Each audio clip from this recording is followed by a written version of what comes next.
In this video, I will be showing you how to put a YouTube video on repeat. So first, if you're using your laptop or your computer, all you have to do is to simply select the song and then right click. Now you will see here the loop option. So you just have to tap that one. When it comes to your mobile, it's kind of different because you need to look for that specific video. That's the very first thing to do. And once you found that, you have to look for the save option.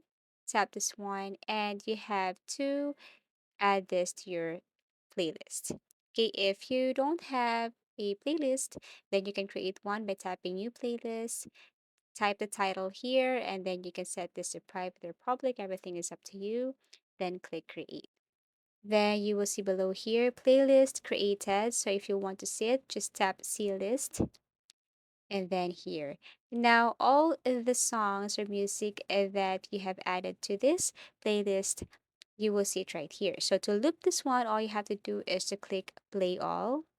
Once you tap that play all, you will see the option or the loop option or the repeat option.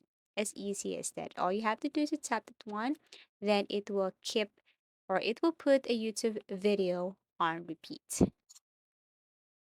Thank you for watching and see you again in our next video tutorials.